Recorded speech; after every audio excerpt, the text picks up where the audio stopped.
Buenos días, Paula. Buenos días. ¿Cómo estás? Muy bien. Yo empiezo las entrevistas siempre con la misma pregunta, ¿por qué haces cine? Pues es una pregunta que te agradezco y a la vez es muy difícil y es absolutamente imprescindible preguntarse cada poco tiempo los que lo hacemos y que yo a los alumnos se la hago siempre. Yo hago cine personalmente porque creo de verdad que las historias, que los relatos son la forma que tenemos de aprender el mundo, de bucear en nuestro interior y de bucear en el interior de los demás y por tanto aprender a conocernos unos a otros y a construir el mundo que deseamos, ¿no? El que tememos y el que deseamos. Y creo que la conciencia individual y colectiva se hace a través de los relatos. Entonces, cuando a veces parece que el cine o la cultura son algo ornamental, yo lo considero algo radical, de raíz, de necesidad primera, tanto como la educación, la sanidad. Decía Lorca, ya que hablamos de Lorca, que tiene un texto muy bonito que se llama Medio pan y un libro, y que si él tuviera que elegir no pediría 2 panes, pediría medio pan y un libro. Que es verdad que es necesario medio pan, si no tienes medio pan no vives, pero y un libro también, porque el acto de solidaridad, de aprendizaje y de amor, dice él, hacia los demás, que te provoca la felicidad de una película, de una obra de teatro, de un concierto, de un libro, el momento de unión y de comprensión es lo que nos construye, es lo que somos, ¿no? Entonces yo creo que es esencial la labor de los narradores, cada uno desde su lugar, ¿no? Considero narradores a los escritores, a los músicos, al cine, a los profesores. Hay muchos lugares desde donde ser narrador y generar relatos, no solamente el arte. Y creo que hacer historias es imprescindible en la sociedad, y hacer las historias terapéuticas que nos curen, ¿no? Y que nos hagan mejores. Y para mí el cine es la mejor manera, es la más intensa. Es la que combina tantos lenguajes, en la que yo he gozado tanto y he aprendido tanto a través de otras películas que creo que a mí me ha hecho tan feliz el cine que yo he querido hacerlo también. ¿Quieres devolverle todo lo que te ha dado? Sí, en parte sí. Sí.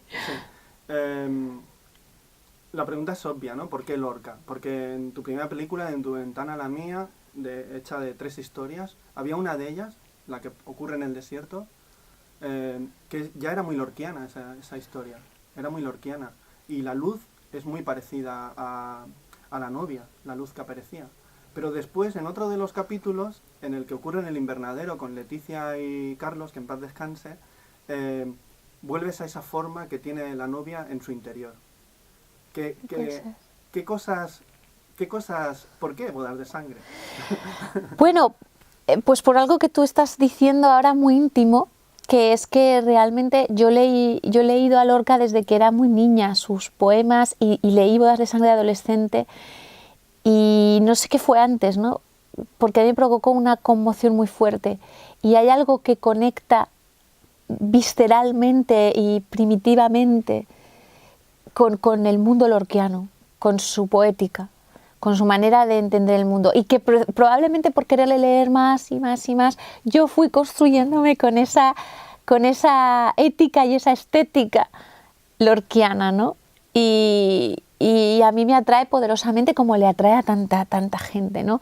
Tiene algo, Lorca supo cristalizar lo eterno y supo cristalizar lo esencial de lo que yo creo que somos, y especialmente lo que somos en nuestra cultura, en lo que somos nosotros como tribu, ¿no?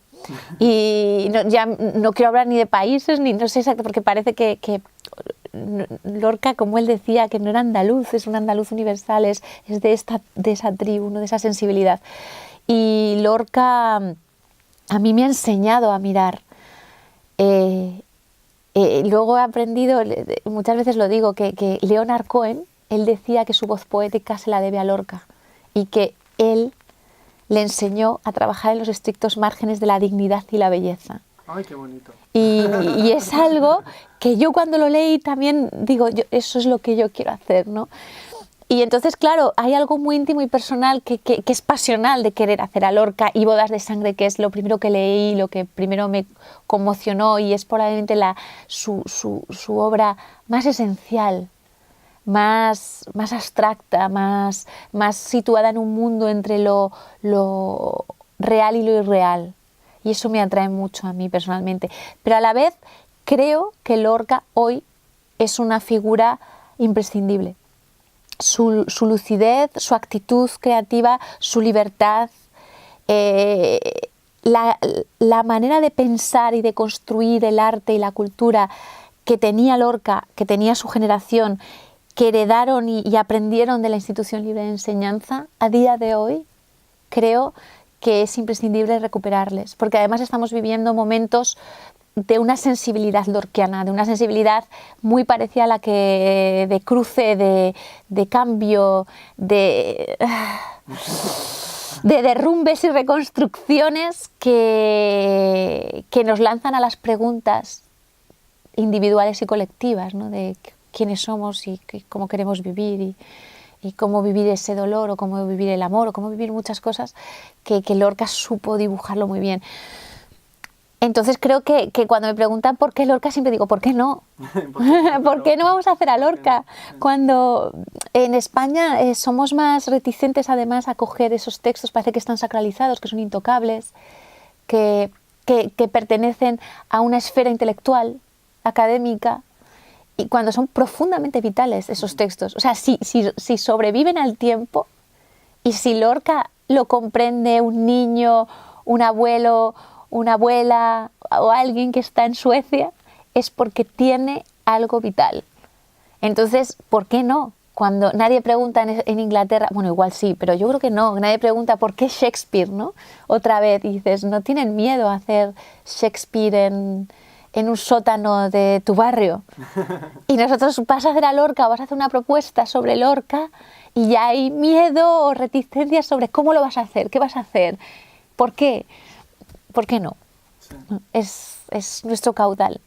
Tu primera película tuvo un viaje larguísimo, porque estuvo en Estados Unidos durante mucho tiempo el guión, asesorado por un montón de gente, Sid Field, por ejemplo, ¿no? Que todos hemos leído sus libros sobre guión, hasta rodar la película, que supongo que fue todo un viaje complicado y muy emocional. Pero esta película te ha llevado hasta la Capadocia, hasta Turquía, con una coproducción con Turquía. Sí. ¿Ha sido muy intenso el viaje, igual que la primera, o más intenso aún? Te diría que más. Lo que pasa es que yo la primera experiencia, era una ingenua en muchas cosas. Entonces para mí la primera fue una experiencia tremenda. Fue una crisis personal muy fuerte de aprender qué significa hacer una película y qué proceso implica hacer una película. Y en esta, por lo menos, ya lo sabía, cuánto hay de necesidad de resistencia y de medirse las fuerzas, porque el camino es largo. Pero sí que es cierto que ha sido más intenso aún, que esta película ha sido salvaje, que nos estábamos metiendo en un territorio salvaje con este texto, que era una responsabilidad y un privilegio a partes iguales, pero que además implicaba... nosotros planteábamos una apuesta estética muy arriesgada, y planteábamos construir un mundo extremo e intenso, lo más bello posible, y además para construir ese mundo para meternos en las grietas más profundas del alma que pudiéramos llegar o bucear, ¿no? Entonces, que todo eso era muy difícil, y teníamos muy pocos recursos, muy pocos. Es un presupuesto muy bajo, entonces queríamos mucho con muy poco, y eso ha sido muy difícil, y ha sido un sobreesfuerzo por parte de todo el mundo, y yo creo que eso también se nota en la película. Y ahora, para terminar, Paula, voy a hacer una pregunta, si recuerdas aquella película que cambió tu mirada como espectadora. Por al principio me has contado que querías vivir esas experiencias tuyas, ¿no? Después de ver las películas. Pues mira, te voy a decir dos películas que vas a decir, ¿cómo? Porque no tienen nada que ver. Pero, mira, a mí me impactó mucho cuando yo era muy pequeña La historia interminable.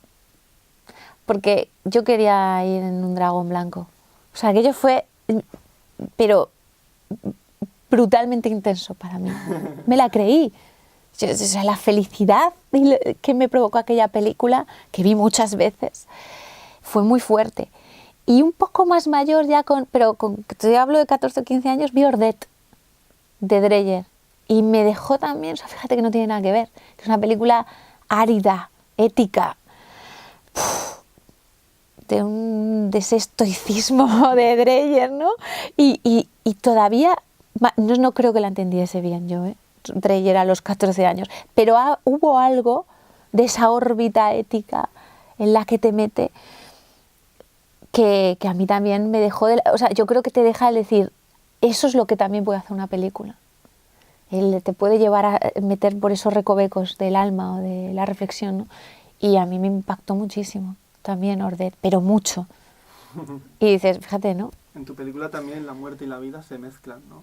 Sí, es que ese cine a mí, no sé, esos planteamientos esencializados, desprovistos de cosas, de ornamentos, de capas, me interesan a nivel emocional. Pues muchas gracias, Paula, que vaya muy bien la película, los próximos viajes. Muchas gracias. Cada película es un viaje muy intenso. Muchas gracias. Y hasta la próxima. Gracias.